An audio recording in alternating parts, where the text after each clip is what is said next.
Gas বাড়া হচ্ছে 3 দফায় 604 টাকা।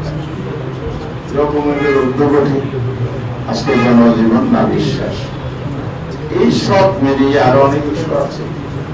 সব মিলিয়ে আজকে আমরা এখানে আপনাদের সামনে উপস্থিত হয়েছি 11 দলের পক্ষ। গতকাল আমাদের 11 দলের লিয়াজে কমিটির বৈঠক ছিল।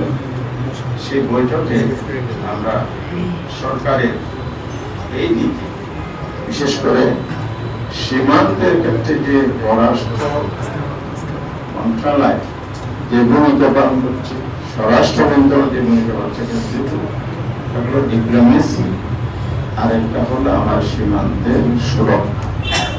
স্বরাষ্ট্র মন্ত্রণালয়, পররাষ্ট্র মন্ত্রণালয় দুটি মিলে এই দুটি বিষয়ে যদি স্বাধীন রাষ্ট্রের, সার্বভৌম রাষ্ট্রের মর্যাদা অবস্থানের জায়গা থেকে ভোট করতেন, তাহলে আমাদের দেশের মানুষ আজকে উদ্বিগ্নতার মধ্যে থাকছে না, হুমকির মধ্যে।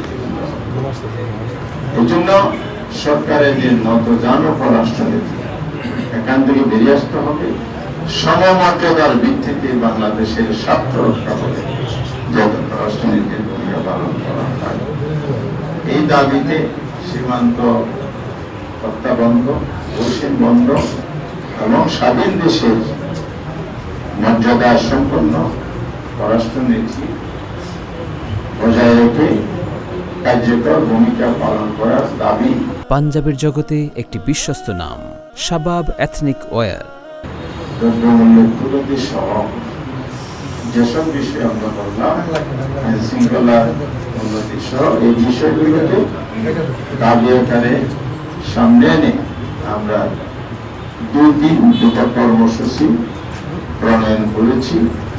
একটা হচ্ছে আগামী 12 জুন বাংলাদেশের সীমান্তবর্তী সকল জেলা এবং বিভিন্ন গুরুত্বপূর্ণ পয়েন্টে আমরা নাগরিকদের নিয়ে সেখানে প্রতিবাদ সমাবেশ করব 11 দলের উদ্যোগে, এবং 11 দলের কেন্দ্রীয় নেতৃবৃন্দ এসব প্রতিবাদ সমাবেশে অংশগ্রহণ করবেন, স্থানীয় নেতৃবৃন্দ সেখানে থাকবেন। আমরা জনগণকে আমাদের সীমান্ত রক্ষা, সীমান্তের মানুষকে রক্ষা, আমাদের স্বাধীনতার মর্যাদা সার্বভৌমত্ব রক্ষার জন্য আমরা সেই প্রতিবাদ সমাবেশে ডাক দিয়েছি আগামী 12 জুন। দ্বিতীয় কর্মসূচি আমরা পালন করব